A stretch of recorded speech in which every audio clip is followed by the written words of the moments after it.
You know, sometimes the only reason, the only excuse, the only reason we need for doing some of the things that we do is simply because we can. We do them just because we can. Case in point, yesterday, my buddy Jerry and I, we'd planned on going fishing for a few days. You know, we were going to go on this day. Well, as it turned out, by the time that day, the time the day got here to go, it was anything but a good fishing day. It was a terrible day to go fishing. And like Jerry said, as we hopped in the van and pulled out the driveway here, said, could we possibly have picked a worse day to go fish? And I said, well, yeah, we probably could, but you could have to work at it. It was a bad day, bad weather condition. It just didn't look good at all, didn't look promising at all. And hot, oh my Lord, blistering hot. And out there in that wide open water in an aluminum boat, frying an egg on that thing, on that boat. It was hot. And it's the 5th of July. It's 4th of July week of 4th of July, and that's the boat traffic on the lake's just incredible. It's just horrible. I understand why all the people are out there, you know. They're out there trying to cool off and enjoy themselves, and what they're doing probably makes better sense than what Jerry and I are doing. We're fishing. And at least they're enjoying the water as far as, you know, getting in the water and all that. We were fishing. They probably showed a lot more sense than we were, but anyhow, it did not look good. But we went anyway. And sometimes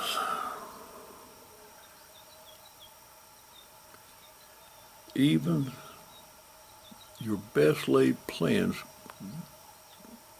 go askew.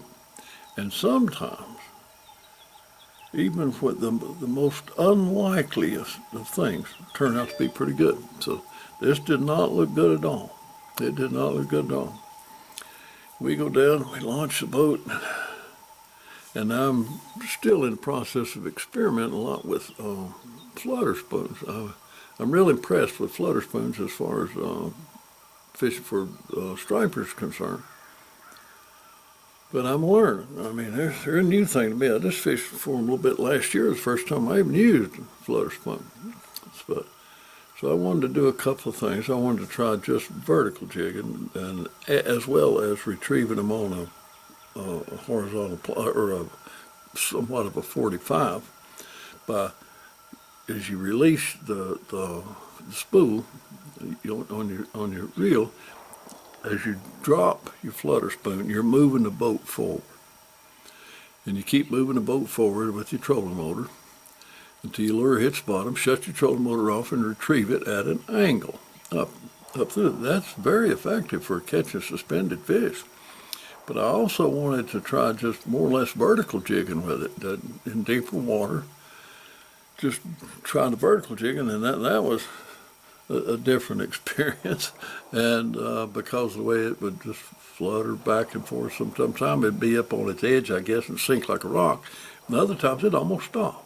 You had to get used to it. You had to learn how to vertical jig it. So that was one of the things I wanted to do, and I wanted to experiment with a large. I've been using a 5-inch flutter spoon, and I wanted to use an 8-inch just to see, you know, would they really work and how would they work and all that. But I didn't have much hope of anything really working out good, so I had 3 cameras with me, but did I bother to get any of them set up and ready? Nope. I figured it was going to be a waste of time. So even though I had the cameras with me, I did not have them set up. And for the first 2 structures that I wanted to check out, we checked them out very thoroughly, slowly and thoroughly, methodically and thoroughly. We checked these 2 rather large structures. And it took about 3 hours, and we saw nothing on the screen as far as the sonar is concerned. We didn't see anything promising. And of course, we caught nothing. Sort of what we was expecting. Then when I went to the third structure, I pulled up where I thought the stripers were likely to be. And when I went across it, the screen lit up with a few what I took to be stripers. And I said, Jerry, there's something down there. And they could very well be stripers. And I let that flutter spoon down, and it hardly hit the bottom. And bam, off it went. Good striper, good striper. And we rummaged around and dug into the camera bag and managed to get out one camera real quick like. And so Jerry manned the camera, and we got a little bit of footage of that. And then just bang, bang, bang. I mean, after being slow as all get out, we caught two stripers and a real good hybrid, two good stripers and a good hybrid, and a catfish. I mean, just back to back, bang, bang, bang. And then the action kind of stopped, and I thought, well, maybe, and we didn't see anything on the screen. I thought, well, maybe they've moved over about 75 yards or so. There's another little, likely looking little sharp point down there about 30 feet under the water. And so when I moved over to it, the screen lit up again. And I dropped the plug down again and again. Bang, we're into it. And that's the best fish of the day. But even though I had cameras with me, got precious little footage. Like that, we did take the one handheld camcorder, and we did get some footage of it. But I did not have the camera set up like I should have, simply because we were not expecting to have the luck that we had. So I reckon the bottom line is that the only reason we went fishing was because we could. Not because even in our wildest imaginations did we ever expect to make the catch that we wound up making. We made a really good catch, and we certainly were not expecting it. And if we had just stayed home, because weather, water conditions said this is probably not going to be a good deal, we didn't. We went ahead and went. As it turned out, it was a good decision. So you don't always know. So if you get a chance to go fishing, go fishing. Or if you get a chance to do anything that you think you might like to do, go ahead and do it. Even though conditions may not look perfect, go ahead and do it anyway, because you never know what might be in store for you out there. So you'll never know if you don't go. It's that simple. And when like I said, it was slow as all get out at first, but when it turned loose, it was fast and furious. And you're only allowed two each to keep. And with the water being as warm as it is, the surface water is very warm. And when you catch these fish down there in that deeper, cooler water, and you fight them up through that warmer surface water, they're going to die. They're not going to make it. There's no way they can survive. So ethically, when you catch your limit, you got to quit. Legally, yeah, I could keep on fishing. And I've got a school of good fish located, and your instinct is you want to keep fishing, but you just can't do that. Even though legally you can. I wish they'd changed the law in the summertime when the water gets that warm. Catch your two and quit. You don't have to, but I do, because these fish are great fish, and you just don't, as much as you like catching them, you just don't want to waste them. It's just a shame to catch something and turn it loose knowing it's going to die. So when you catch your two, quit. So we fished 3 or so hours, fished very hard for nothing. And then bang, bang, bang, we had our limit, lickety split. But we didn't get much of it on video. So, but anyway, what video we did get, there's some good fish on it. So anyway, I hope you enjoyed, and we'll talk soon. This is a good fish.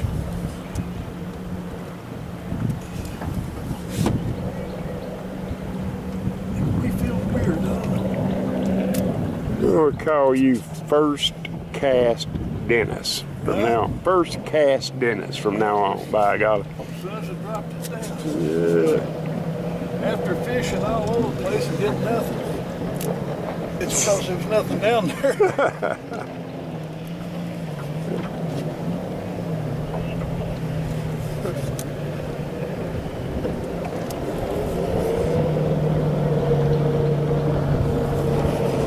I didn't bother to have cameras fixed up because it's so slow I didn't get nothing. Is there a little red REC up the top? There is an REC in the top of it. You wouldn't believe how many times I got that camera out. Didn't hit the record button.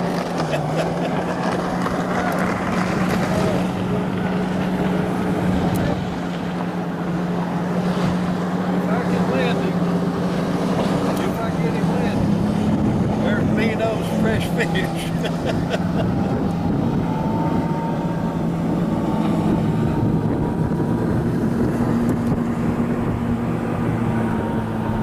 The way it's tugging, it looks like it's going to feed a dozen people. So, the way it's tugging, it looks like it's going to feed a dozen people. It's good fish. Get that. Net.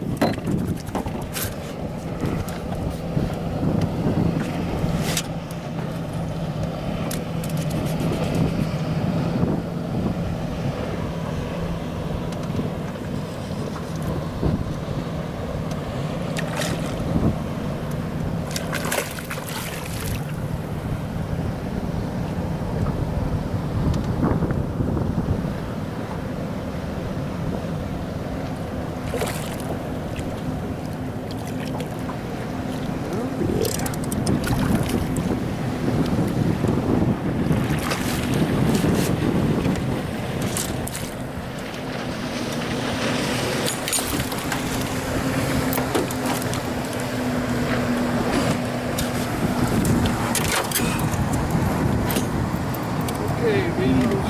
Keep catching fish like that, man. You're going to have to buy a bigger net. Yeah.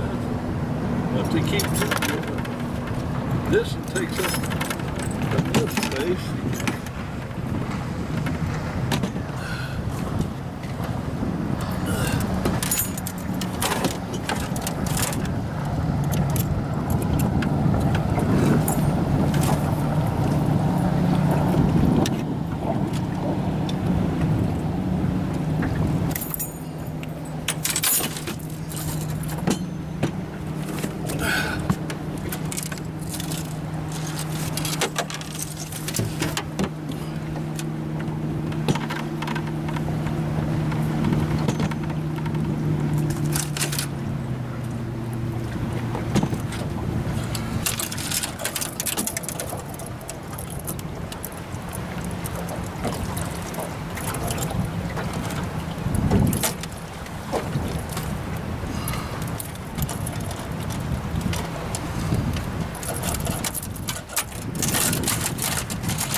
Your turn. Segment number one. It's your turn now.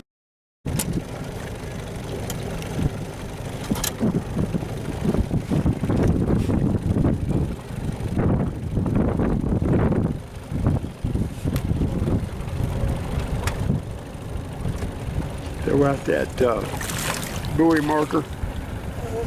Well, my gosh.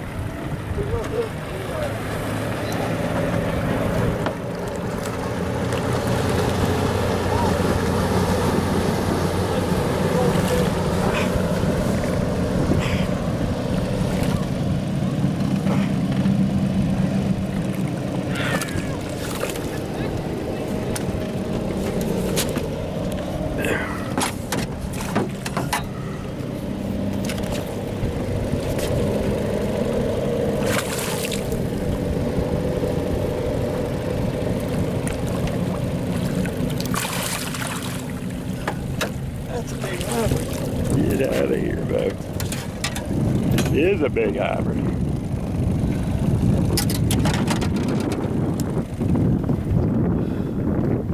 Big hybrid.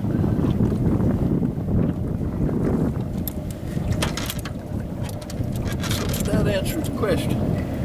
Will a big hybrid hit that 8-inch spoon?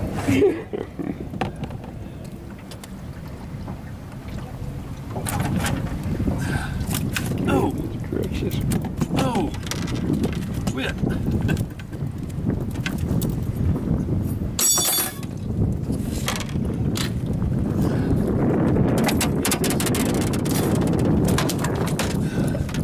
Put that on.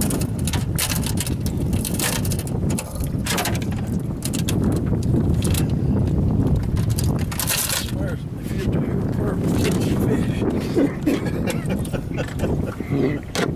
I'm gonna let you catch my limit. How about that? Yeah.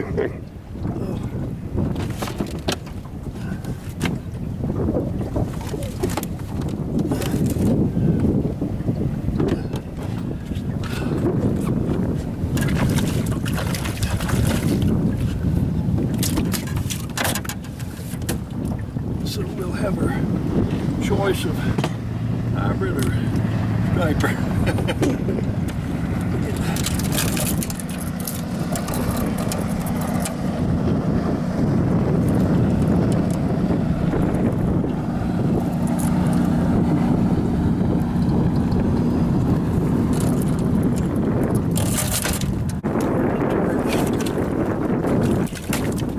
I like it. The others for those bigger fish we just should have had out.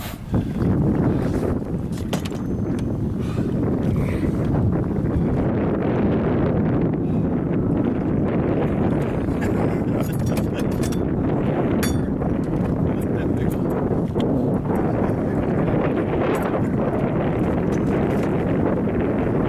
Wait, Got me. sharp. Let me get somewhere and get us in position again. Okay. Right way out of position. Now, look at here, look at here, look at here. Oh no. Oh no, he didn't get off, did he? Yep. Oh, no he didn't. No he didn't. He just come towards you. He just came towards you, bud.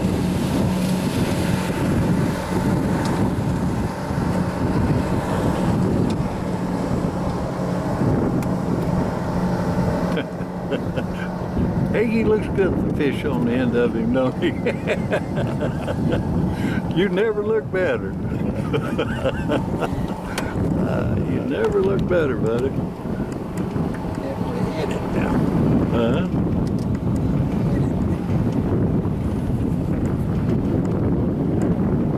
I'd like to see it.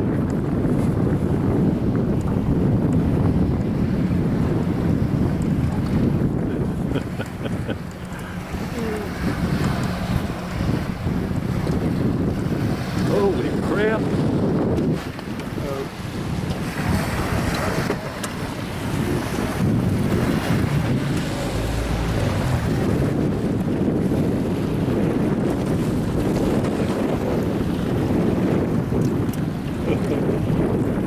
Lord mercy.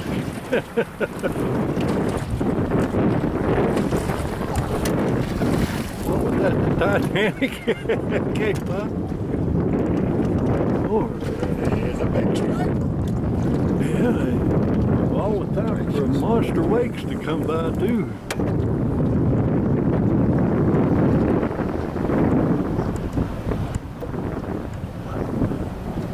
I'm doing a poor job of video and I keep trying to see what's going on out there instead of watching the camera. Is it good, Danny?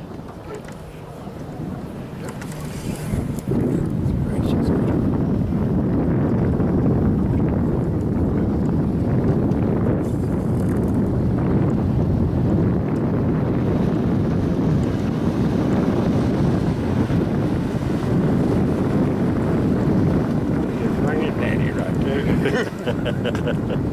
The granddaddy of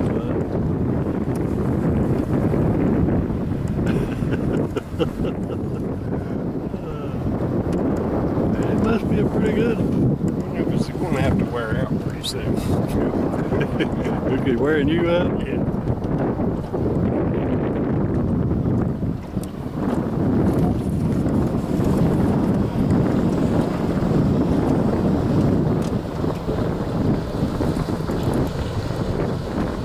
That's got to be a good.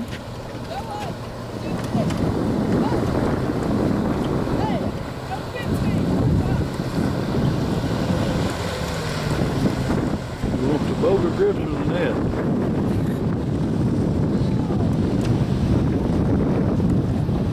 I don't know yet. It's right to your left. Oh yeah, yeah. Okay.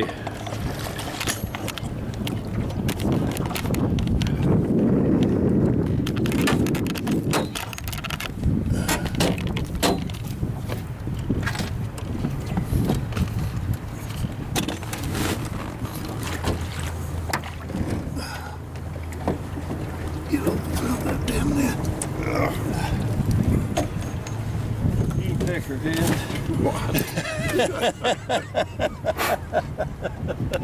Yeah. You checkerhead, do what? What a dang fish. What a fish, huh? Boy, that's a beauty, Jerry. That's a beauty, Buster. I ever caught. Huh? Biggest one I ever caught. Here you go. You'll need that. These are good.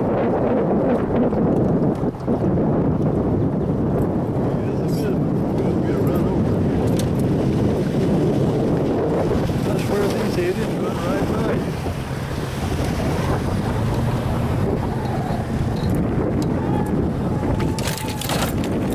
We're sitting right in the middle of cotton picking camp. Whoa. Jerry, that's a heck of a fish, bud. Put them poker grips on there and hold him up so we can get a pitch.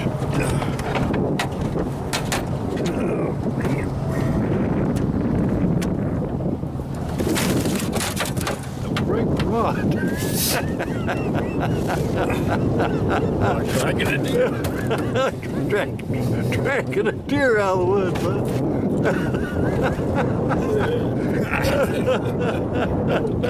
Hold him up higher. I can't get him all in. Oh. I can't lift him higher. We'll have to squat down.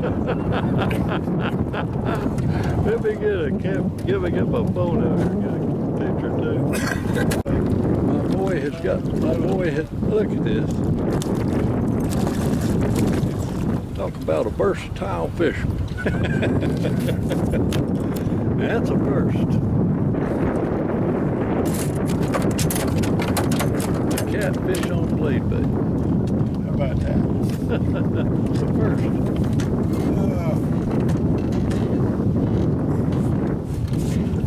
He wasn't a head shaker. He was a rapper.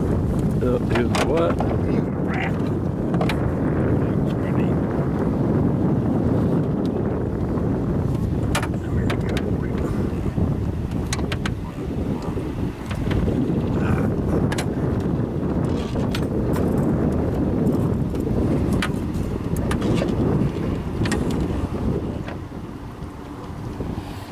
Here's your pliers.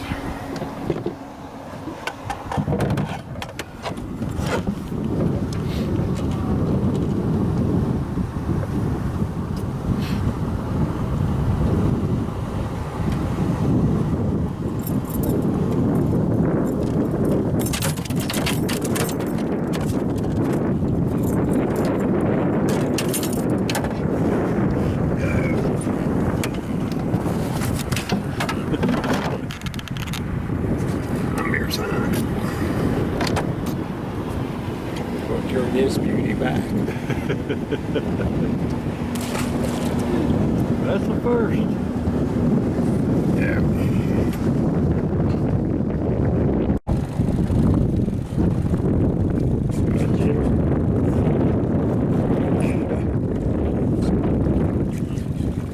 Goodness.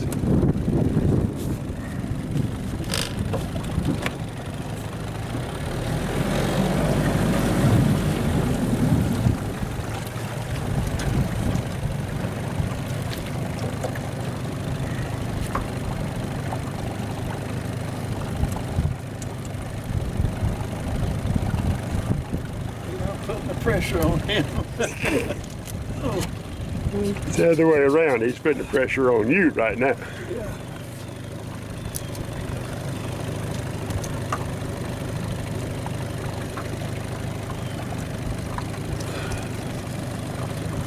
Oh, shoot, this reel. And the reverse didn't catch. Gotta fix that.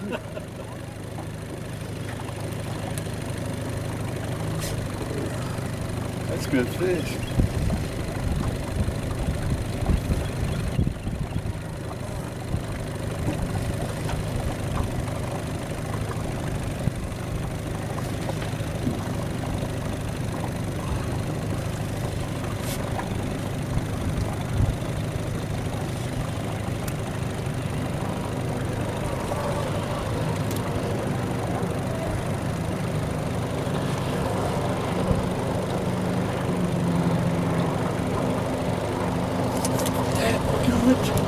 Quit that.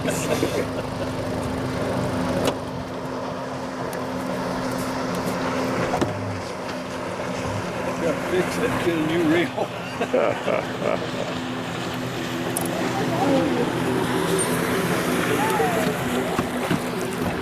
He is a good.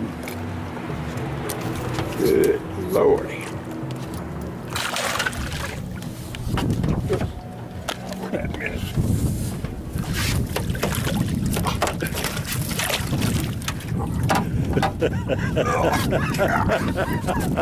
I swear it's easier dragging a deer, baby.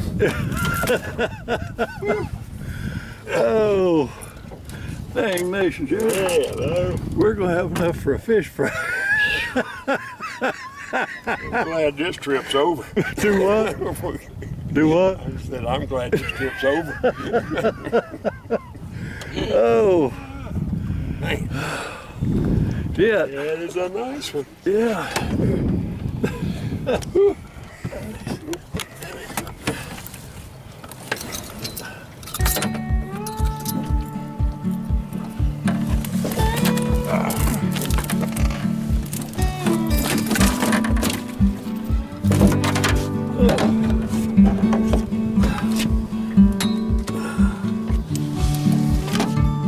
Get in there.